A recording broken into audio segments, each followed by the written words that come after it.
Hi guys, this is best car picks. നമ്മൾ കുറച്ച് കാലമായിട്ട് ഡസ്റ്ററിന് പുതിയ ലീക്സ്, റൂമേഴ്സ്, സ്പൈ ഷോട്ട്സ് അങ്ങനെ ഒരുപാട് കാര്യങ്ങൾ കേൾക്കുന്നതാണ്. എന്തായാലും ഫൈനലി ഇന്ന് റിപ്പബ്ലിക് ഡേ ആൻഡ് ഡസ്റ്റർ അവർ റിവീൽ ചെയ്തിട്ടുണ്ട്. ജസ്റ്റ് റിവീൽ മാത്രമേ കഴിഞ്ഞിട്ടുള്ളൂ, അതും വളരെ വലിയൊരു ഇവൻ്റ് ആയിരുന്നു. അതിനകത്ത് പകുതി സംസാരം 30 മിനിറ്റ്സ് സംസാരം, ബാക്കി 1 മണിക്കൂർ ഡാൻസും പാട്ടും ഒക്കെ ആയിരുന്നു. എനിവേ നമുക്ക് വണ്ടി നോക്കാം. ഇതിൻ്റെ അകത്ത് അവർ ഇൻ്റർനാഷണലി വരുന്ന ഡാഷ ടെസ്റ്റ് ആയാലും റെനോ ടെസ്റ്റ് ആയാലും രണ്ടും വെച്ച് കമ്പയർ ചെയ്യുമ്പോൾ അത്യാവശ്യം നല്ല ചേഞ്ചസ് വരുത്തിയിട്ടുണ്ട്. ഇപ്പോൾ ഫ്രണ്ട് പ്രൊഫൈൽ എടുക്കുകയാണെങ്കിലും ലൈറ്റിംഗ് സെറ്റപ്പിന് ഡിസൈനൊക്കെ ഏകദേശം സെയിം ആണ്. DRLs LED ഹെഡ്ലാമ്പ്സ് എല്ലാം വരുന്നുണ്ട്. കണക്റ്റഡ് DRLs നമുക്ക് ഫ്രണ്ടിൽ കൊടുത്തിട്ടില്ല. അതിന് പകരം നടുവിലായിട്ട് ഗ്ലോസി ബ്ലാക്ക് എലിമെൻ്റ് ഡസ്റ്റർ എന്ന് പറഞ്ഞ വലിയൊരു ബാഡ്ജിങ് ആണ് വരുന്നത്. ഇൻഫാക്ട് ഫ്രണ്ടിൽ നമുക്ക് റെനോ ലോഗോയും വരുന്നില്ല, അതും അത്യാവശ്യം രസമുണ്ട് കാണാൻ. നല്ലൊരു ബോൾഡ് പ്രസൻസ് ആണ് ഇതിന് വരുന്നത്. പിന്നെ അത്യാവശ്യം വലിയൊരു സ്കിഡ് പ്ലേറ്റ് ആണ് അവർ താഴത്തായിട്ട് കൊടുത്തിരിക്കുന്നത് സിൽവർ ഫിനിഷിൽ. ആൻഡ് ബമ്പർ ആണെങ്കിലും കുറേ ബ്ലാക്ക് പ്ലാസ്റ്റിക് എലമെൻറ്റ്സ് ഒക്കെ വരുന്നുണ്ട്, അത് നല്ലതാണ്. അതുപോലെ താഴത്തായിട്ട് നമുക്ക് LED ഫോഗ് ലാമ്പ്സ് അവർ കൊടുത്തിട്ടുണ്ട്. അത്യാവശ്യം ഡിസൈൻ വൈസ് നോക്കുകയാണെങ്കിൽ നല്ല ബോൾഡ് ആൻഡ് ഒരു ഇച്ചിരി മസ്കുലർ ഡിസൈനാണ്. സൈഡ് പ്രൊഫൈലിലേക്ക് വരികയാണെങ്കിൽ നമുക്ക് ഇതിനകത്ത് അത്യാവശ്യം ആ ഒരു വീൽ ആർച്ചസ് എല്ലാം ബ്ലാക്ക് ക്ലാഡിങ് വരുമ്പോഴേക്കും പിന്നെ കുറച്ച് മറ്റേ ഐക്കോണിക് എന്ന് പറഞ്ഞ എലമെൻറ്റ്സ് വെച്ചിട്ടുള്ള ബാഡ്ജിങ് ഒക്കെ നിങ്ങൾക്ക് സൈഡിൽ കാണാം. അത് ആക്ച്വലി ഡാഷ ടെസ്റ്റിലേക്ക് വരുമ്പോഴേക്കും ഒരു ബ്ലാക്ക് എലമെൻ്റ് ആയിരുന്നു, താഴെ വരെ ഉണ്ടായിരുന്ന പോലെ. ഇതിൻ്റെ അകത്ത് പക്ഷേ മുകളിൽ ആ മിററിൻ്റെ താഴത്തെ ഒരു സാധനം മാത്രമേ കൊടുത്തിട്ടുള്ളൂ. പിന്നെ നമുക്കറിയാം ബാക്കിലത്തെ ഡോർ ഹാൻഡിൽസ് വരുന്ന മറ്റേ സിപ്പിലർ മൗണ്ടറായിട്ടാണ്, സാധാരണ ഡോർ ഹാൻഡിൽസ് അല്ല. പിന്നെ ഇതൊന്നും ഫ്ലഷ് ഫിറ്റിംഗ് ഡോർ ഹാൻഡിൽസ് അല്ല, സാധാരണ ഡോർ ഹാൻഡിൽസ് ആണ്. അഗൈൻ വളരെ നല്ല കാര്യം. ഫ്ലഷ് ഫിറ്റിംഗ് ഡോർ ഹാൻഡിൽസ് പിടിച്ച് മടുത്തു. അത് ഇലക്ട്രിക്കലി ഓപ്പണിംഗ് അല്ലെങ്കിൽ അത് പ്രശ്നമാണ്, ഇലക്ട്രിക്കലി ഓപ്പണിംഗ് ആണെങ്കിൽ അത് വേറെ പ്രശ്നമാണ്. ആക്സിഡൻ്റ് ഒക്കെ ഉണ്ടായി കഴിഞ്ഞാൽ തുറക്കില്ല എന്നൊക്കെ ആൾക്കാർ പറയുന്നു. ഏതായാലും ബാക്കി കാര്യങ്ങൾ കുഴപ്പമില്ല. ഇപ്പോൾ ഈവൻ നമുക്ക് 18 ഇഞ്ച് അലോയ് വീൽസ് വരെ ഇതിനകത്ത് കിട്ടുന്നുണ്ട്. ആൻഡ് 18 ഇഞ്ച് അലോയ്സ് എന്ന് പറയുമ്പം ഇപ്പോൾ കോമൺ ആണോ എന്ന് ചോദിച്ചാലല്ല, കാരണം CRL 19 ഇഞ്ച് വരുന്നുണ്ട്. പക്ഷേ സത്യം പറഞ്ഞാൽ 18 ഇഞ്ചിൻ്റെ ആവശ്യമുള്ളൂ, 18 ഇഞ്ചിൻ്റെ തന്നെ ആവശ്യമില്ല. 17 ഇഞ്ചാണ് നമ്മുടെ ഇന്ത്യൻ കണ്ടീഷൻസിൽ ഏറ്റവും നല്ല റൈഡ് കിട്ടാൻ ബെസ്റ്റ്. പക്ഷേ റെനോവിന് അത്യാവശ്യം നന്നായിട്ട് സസ്പെൻഷനൊക്കെ ട്വീക്ക് ചെയ്യുന്നതുകൊണ്ട് 18 ഇഞ്ചിൽ നമുക്ക് നല്ല ഔട്ട്പുട്ട് കിട്ടും എന്ന് പ്രതീക്ഷിക്കാം. ഇനി പിന്നെ നമുക്ക് ഇതിനകത്ത് പാനറോമിക് സൺറൂഫ് അവൈലബിൾ ആണ്. അത്യാവശ്യം നല്ല വലിയ സൈസുള്ള ഒരു സൺറൂഫാണ് കൊടുത്തിരിക്കുന്നത്. പിന്നെ അതിന് മുകളിൽ നമുക്ക് കിട്ടുന്ന മറ്റേ റൂഫ് റെയിൽസ് അതും ഫംഗ്ഷണലാണ്. 50 കിലോ വരെ വെയിറ്റ് ഹോൾഡ് ചെയ്യാൻ പറ്റുന്ന റൂഫ് റെയിൽസ് ആണ് റെനോ ഇതിനകത്ത് കൊടുത്തിരിക്കുന്നത്. പിന്നെ നിങ്ങൾ ബാക്കിലേക്ക് നോക്കുകയാണെങ്കിൽ ഷാർക്ക് ഫിൻ ആൻറ്റിനെയും അതുപോലെ ഒരു സ്പോയിലറിൻ്റെ ഡിസൈനൊക്കെ കാണാം. ഡസ്റ്റർ എന്ന് പറഞ്ഞ് എഴുതിയിരിക്കുന്ന ഒരു മറ്റേ പച്ച കളറിലാണ്. അത് ആ ഒരു ഡിസൈൻ പാറ്റേൺ സ്പോയിലറിൻ്റെ എൻഡിലും ക്യാരി ഓവർ ചെയ്തിട്ടുണ്ട്. അതൊക്കെ അവരുടെ ഐക്കോണിക് ആയിട്ടുള്ള ബാഡ്ജിങ്ങിൻ്റെ ആ ഒരു കളർ തീമാണ് പിടിച്ചിരിക്കുന്നത്. ഇനി റിയർ ഡിസൈൻ എടുക്കുകയാണെങ്കിൽ നമുക്ക് ഇതിനകത്ത് കണക്റ്റഡ് ടെയിൽ ലാമ്പ്സും അതുപോലെ മൊത്തത്തിൽ കവർ ചെയ്യുന്ന ഒരു ഗ്ലോസി ബ്ലാക്ക് ഫിനിഷും പിന്നെ ഒരു ബ്ലാക്ക് ഫിനിഷുമായിട്ട് വരുന്നുണ്ട്. അത് നമുക്ക് ഇന്ത്യൻ മോഡൽ മാത്രമേ കിട്ടുന്നുള്ളൂ. ഇൻ്റർനാഷണൽ വരുന്ന വണ്ടിയിൽ കണക്റ്റഡ് ടെയിൽ ലാമ്പ്സ് ഒന്നും വരുന്നില്ല. ആൻഡ് അതിന് നടുവിലായിട്ട് നമുക്ക് റെനോയുടെ ലോഗോ, പിന്നെ റിയർ വൈപ്പർ, വാഷർ, ഡീഫർ എല്ലാ സാധനങ്ങളും കാണാം. താഴത്തായിട്ട് ഫ്രണ്ടിൽ കണ്ട പോലെ തന്നെ സിൽവർ സ്കിഡ് പ്ലേറ്റിൻ്റെ ഡിസൈൻ അവർ കൊടുത്തിട്ടുണ്ട്. അതും കാണാൻ അത്യാവശ്യം രസമുണ്ട്. മൊത്തത്തിൽ പറയുകയാണെങ്കിൽ ഡിസൈൻ എനിക്ക് അത്യാവശ്യം ഇഷ്ടപ്പെട്ടു. ഇതിപ്പം മറ്റേതായിരുന്നു നല്ലത്, പഴയതായിരുന്നു നല്ലതെന്നൊക്കെ ആരും പറയുന്നറിയില്ല. പക്ഷേ ഏതായാലും എനിക്കത് നന്നായിട്ട് വർക്കായിട്ടുണ്ട്. ഇനി ഡയമെൻഷൻസ് നോക്കുകയാണെങ്കിലും ടിപ്പിക്കൽ ഡയമെൻഷൻസ് ആണ്. 4.3 മീറ്റേഴ്സിന് മുകളിലായിട്ടാണ് ലെങ്ത് വരുന്നത്. വിട്ട് വരുന്നത് 1.81 മീറ്റേഴ്സ് ആണ്. വീൽ ബേസ് 2.65 മീറ്റേഴ്സ് ആണ്. ഹൈറ്റ് 1.65 മീറ്റേഴ്സ് ആണ്. പിന്നെ 212 mm ഗ്രൗണ്ട് ക്ലിയറൻസും കൊടുത്തിട്ടുണ്ട്. ഫ്രണ്ട് വീൽ ഡ്രൈവ് ആണ് കേട്ടോ വണ്ടി. ഇനി ബൂട്ട് സ്പേസ് നോക്കുകയാണെങ്കിൽ 518 ലിറ്റേഴ്സ് ആണ് നമുക്ക് നോർമൽ കപ്പാസിറ്റി അനുസരിച്ച് വരുന്നത്. പക്ഷേ ഇപ്പം മിക്ക കമ്പനികളും അങ്ങ് റൂഫ് വരെയുള്ളത് മെഷർ ചെയ്തിട്ട് 620 ലിറ്റർ ഒക്കെയാണല്ലോ പറയാറുള്ളത്. അങ്ങനെ നോക്കുകയാണെങ്കിൽ ഈ വണ്ടിക്ക് 700 ലിറ്റേഴ്സ് വരെ കപ്പാസിറ്റി മാക്സിമം കിട്ടുന്നുണ്ട്. ഗംഭീര ബൂട്ട് സ്പേസ് ആണ്. സോ ഒരു സ്പേസ് മാനേജ്മെൻറ്റ് ടിപ്പിക്കൽ ഫ്രഞ്ച് ഫാഷനിൽ അത്യാവശ്യം നന്നായിട്ട് ചെയ്തിട്ടുണ്ട് എന്ന് നമുക്ക് പറയാം. അതുമാത്രമല്ല പവർ ടെയിൽ ഗേറ്റ് ഇതിനകത്ത് കിട്ടുന്നുണ്ട്. ഇപ്പോൾ ഇതൊരു എക്സ്ക്ലൂസീവ് ഫീച്ചർ അല്ല, കാരണം നമുക്ക് വിക്ടോറിയസ്, പിന്നെ സിയറ, കർവ് ഇങ്ങനത്തെ കുറേ വണ്ടികളുണ്ട്. പക്ഷെ എന്നാലും ഒരു ഔട്ട്ഡേറ്റഡ് ഫീച്ചർ ആണെന്നും പറയാൻ പറ്റില്ല. ഇപ്പോഴും എല്ലാ വണ്ടികൾക്കൊന്നും ഈ സാധനം ഇല്ല. പിന്നെ ബാക്കി ഇൻറ്റീരിയറിലേക്ക് വരികയാണെങ്കിൽ ഒരുപാട് അത്യാവശ്യം നല്ല മെറ്റീരിയൽസ് ഇവർ ഉപയോഗിച്ചിട്ടുണ്ട്. ആക്ച്വലി ഇൻറ്റീരിയർ ലേഔട്ട് ഇൻ്റർനാഷണൽ വരുന്ന മോഡൽ വെച്ച് കമ്പയർ ചെയ്യുമ്പോൾ നല്ല വ്യത്യാസമുണ്ട്. കാരണം ഇന്ത്യയിൽ അത് തന്നെ ഉണ്ടാക്കി കഴിഞ്ഞാൽ എന്തായാലും ആരും വാങ്ങില്ല എന്ന് അവർക്കറിയാം. ഈ സെഗ്മെൻറ്റ് അത്രയും കോമ്പറ്റീറ്റീവ് ആണ്. അത്യാവശ്യം നല്ല മെറ്റീരിയൽസ് ഉപയോഗിക്കുന്നുണ്ട്. അതുകൊണ്ട് തന്നെ അത്യാവശ്യം ചേഞ്ചസ് ഇവർ വരുത്തിയിട്ടുണ്ട്. നമുക്ക് ഡാഷ്ബോർഡിൽ അത്യാവശ്യം soft touch materials Renault provide ചെയ്തിട്ടുണ്ട്. അതുകൊണ്ട് ആ ഒരു ചീപ്പ് ഫീലിംഗ്, നമുക്കിപ്പോൾ ഡാഷ് ടെസ്റ്റൊക്കെ നോക്കുകയാണെങ്കിൽ അത് ഭയങ്കര ഹാർഡ് വെയറിംഗ് മെറ്റീരിയൽസ് പോലെയാണ് കൊടുത്തിരിക്കുന്നത്. ഹാർഡ് പ്ലാസ്റ്റിക്സ് ആണ്. ഇതിനകത്ത് കുറച്ച് സോഫ്റ്റ് മെറ്റീരിയൽസ് നമുക്ക് അവൈലബിൾ ആണ്. ഇനി അതല്ലാതെ സ്റ്റിയറിംഗ് വീലിന് ഫിനിഷ് എടുക്കുകയാണെങ്കിൽ അത്യാവശ്യം നല്ലതാണ്. നമുക്കൊരു ടോപ്പും ബോട്ടം രണ്ടും ചെറിയൊരു ഫ്ലാറ്റ് ട്രീറ്റ്മെൻറ്റ് കൊടുത്തിട്ടുണ്ട്. പിന്നെ അതിൻ്റെ അകത്ത് steering mode controls, cruise control അങ്ങനത്തെ എല്ലാ ഫംഗ്ഷൻസ് അവൈലബിൾ ആണ്. പിന്നെ പാനറോമിക് സൺറൂഫിൻ്റെ അകത്തുനിന്നുള്ളൊരു വ്യൂ ഏകദേശം ഇതുപോലെ ഇരിക്കും. അത്യാവശ്യം നല്ല സൈസ് ഉണ്ട്. പിന്നെ നമുക്ക് മറ്റേ ഓട്ടോ ഡിമ്മിങ് എയർ വീംസ് ഒക്കെ അവൈലബിൾ ആണ്. അതല്ലാതെ സ്ക്രീനിൻ്റെ കേസിലേക്ക് വരികയാണെങ്കിൽ 10 ഇഞ്ചസിന് ഇൻസ്റ്റൻറ്റ് ക്ലസ്റ്ററാണ് വരുന്നത്. അത്യാവശ്യം നല്ല സൈസ് ഉണ്ട്. നോർമലി സെഗ്മെൻറ്റിൽ ഏകദേശം ഇത്രയൊക്കെ തന്നെയാണ് കിട്ടുന്നത്. മാക്സിമം 12.3 ഇഞ്ചാണ് കിട്ടുന്നത്. പക്ഷേ ഇതിനകത്തും കുഴപ്പമില്ല. നാവിഗേഷൻ സ്പീഡ് എല്ലാ ഡീറ്റെയിൽസ് ഇതിനകത്ത് കാണിക്കും. കളർ TFT ഡിസ്പ്ലേ ആണ് ഡെഫിനറ്റ്ലി. ഇനി അതല്ലാതെ നമുക്ക് ഒരു 10.25 ഇഞ്ചസിൻ്റെ ഇൻഫോർടൈൻമെൻറ്റ് സിസ്റ്റവും കിട്ടുന്നുണ്ട്. അതിൻ്റെ അകത്ത് ഗൂഗിളിൻ്റെ സപ്പോർട്ട് ഇൻബിൾട്ട് വരുന്നുണ്ട്. അതുകൊണ്ട് വയർലെസ് ആൻഡ്രോയിഡ് തൊട്ട് ആപ്പിൾ കാർപ്ലേ ഒക്കെ ഉണ്ടെങ്കിലും അത് കണക്ട് ചെയ്യാതെ തന്നെ നമുക്ക് മാപ്പും സാധനങ്ങളെല്ലാം ഇതിൻ്റെ അകത്ത് തന്നെ യൂസ് ചെയ്യാൻ പറ്റും. സോ അതൊക്കെ അത്യാവശ്യം നല്ലൊരു സംഭവമാണ്. അതായത് ഈ പുറത്തുനിന്നൊക്കെ നമ്മൾ ആൻഡ്രോയിഡ് സ്റ്റീരിയോ വെക്കില്ല, അത് കമ്പനിയിൽ തന്നെ വരുന്നതെന്ന് മാത്രം. ഇത് റെനോയുടെ സ്വന്തം സാധനമാണ് കേട്ടോ. അതുകൊണ്ട് ആഫ്റ്റർ മാർക്കറ്റ് ആൻഡ്രോയിഡ് വെക്കുന്ന പോലത്തെ ക്വാളിറ്റി അല്ല ഇതിനകത്ത് കിട്ടുന്നത്. ഇനി അടുത്തതും ഈ സെഗ്മെന്റിൽ കുറച്ച് കോമൺ ആണ്, നമുക്ക് ഡ്യുവൽ സോൺ ഓട്ടോ എസി ഇതിനകത്ത് കിട്ടുന്നുണ്ട്. പക്ഷേ രസം എന്താണെന്ന് വെച്ചാൽ ഇതിനകത്ത് ഫിസിക്കൽ കൺട്രോൾസ് അവർ കൊടുത്തിട്ടുണ്ട്. അപ്പ് ആൻഡ് ഡൗൺ ടോഗിൾസ് ആയിട്ടാണ് വരുന്നത്.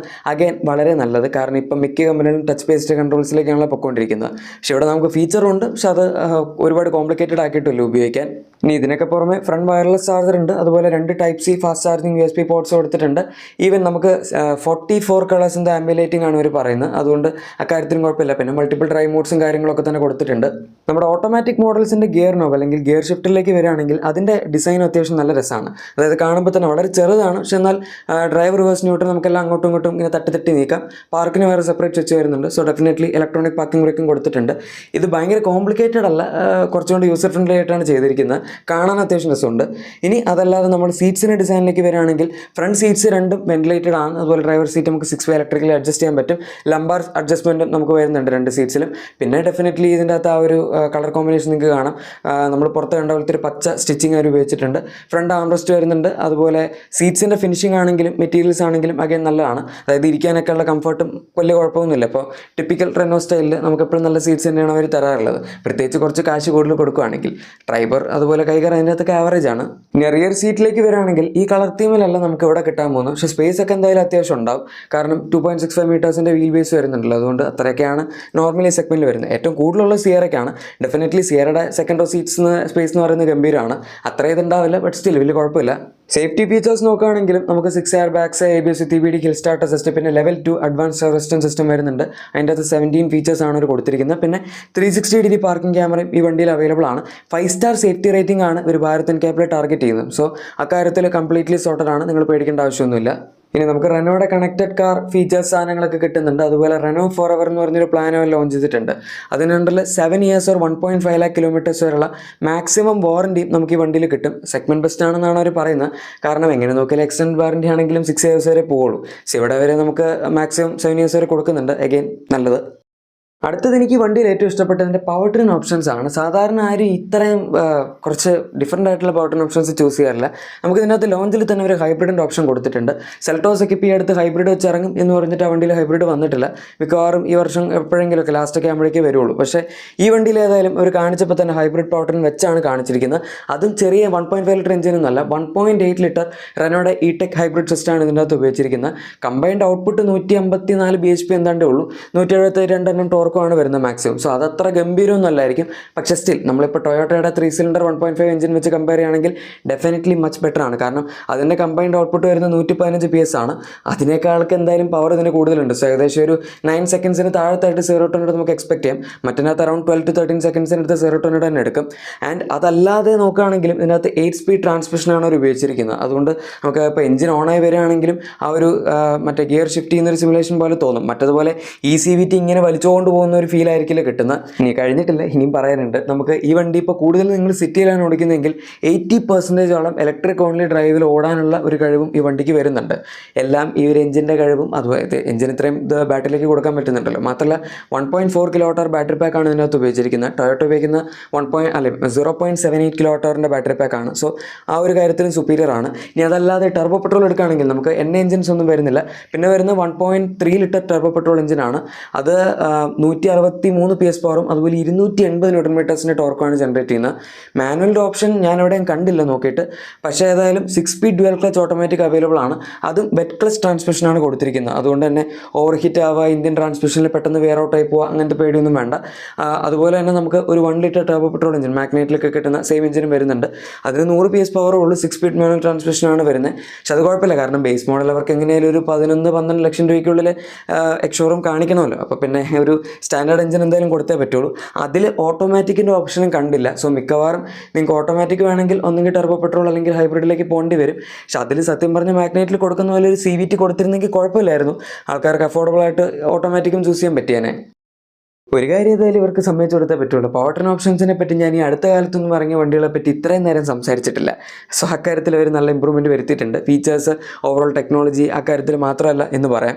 ഇനി ഇതിൻ്റെ ലോഞ്ച്, ഡെലിവറി, അതൊക്കെയാണ് വേറൊരു പ്രശ്നം. നമുക്ക് മാർച്ച് ആകുമ്പോൾ ഇതിൻ്റെ പ്രൈസ് വന്ന് തുടങ്ങുള്ളൂ. ഡെലിവറി തുടങ്ങുന്ന ഏപ്രിൽ ആ ഒരു സമയത്തൊക്കെയാണ് ടർബോ പെട്രോളിൻ്റെ. അത് കഴിഞ്ഞ് ദിവാലിക്ക് മുന്നേ ആയിട്ടാണ് ഹൈബ്രിഡിൻ്റെ ഡെലിവറി അവർ പറഞ്ഞിരിക്കുന്നത്. സോ ഇനിയും കുറച്ചധികം സമയമുണ്ട്. ഇപ്പോൾ ജസ്റ്റ് ജാനുവരി കഴിയാനായിട്ടേ ഉള്ളൂ. ഇനിയിപ്പം ഫെബ്രുവരി മൊത്തം ഒന്നും ഇല്ലാണ്ട് കിടക്കുകയായിരിക്കും. ആയിരിക്കും. മാർച്ചിൽ മാത്രമേ നമുക്കതിൻ്റെ കൂടുതൽ ഡീറ്റെയിൽസ് അറിയാൻ പറ്റുള്ളൂ. കുറച്ചും കൂടെ നേരത്തെ ആക്കാമായിരുന്നു. ഏതായാലും ഈ വണ്ടിയുടെ പ്രീ ബുക്കിംഗ് അവർ സ്റ്റാർട്ട് ചെയ്തിട്ടുണ്ട്. 21,000 രൂപയാണ് അതിൻ്റെ കോസ്റ്റ് വരുന്നത്. അത് നിങ്ങൾ ഇപ്പോൾ ബുക്ക് ചെയ്യുകയാണെങ്കിൽ ഇൻട്രൊഡക്ടറി പ്രൈസിലായിരിക്കും വണ്ടി കിട്ടുന്നത്. അല്ലെങ്കിൽ ഇത്തിരി കൂടെ പ്രൈസ് കൂടാനുള്ള സാധ്യതയുണ്ട്. പ്രൈസ് അവർ പറഞ്ഞിട്ടില്ല, പക്ഷേ അഗൈൻ സ്റ്റാർട്ടിങ്ങിൽ വരുന്ന ഇപ്പോൾ ബുക്ക് ചെയ്യുന്ന കസ്റ്റമേഴ്സിന് മാത്രമേ അവരിനി മാർച്ചിൽ പറയാൻ പോകുന്ന പ്രൈസിൽ വണ്ടി കിട്ടുള്ളൂ. ഗൈസ്, അതാണ് നമ്മുടെ പുതിയ ഡസ്റ്ററിനെ പറ്റി പറയാനുള്ള കാര്യങ്ങൾ. നിങ്ങളുടെ അഭിപ്രായം ഇതിനെപ്പറ്റി എന്താണെന്ന് തീർച്ചയായും താഴെ കമൻസിൽ പറഞ്ഞേക്കാം. പിന്നെ നിങ്ങളുടെ എക്സിസ്റ്റിംഗ് വാഹനത്തിന് എന്തെങ്കിലും ആക്സറീസോ ക്ലീനിങ് പ്രോഡക്ട്സ് ഒക്കെ ആണെങ്കിൽ നമ്മുടെ ഡിസ്ക്രിപ്ഷൻ അല്ലെങ്കിൽ പ്രൊഡക്ട്സ് ടാഗ് മറക്കാതെ തന്നെ ചെക്കൗട്ട് ചെയ്തേക്കാം. വീഡിയോ ഇഷ്ടപ്പെട്ടെങ്കിൽ ഉറപ്പായിട്ടും ലൈക്കും സബ്സ്ക്രൈബും ഷെയർ ഒക്കെ ചെയ്ത് നമ്മൾ സപ്പോർട്ട് ചെയ്യാൻ മറക്കണ്ട. നമുക്ക് മറ്റൊരു വീഡിയോയിൽ കാണാം. അതുവരെ thank you for watching my video and good bye.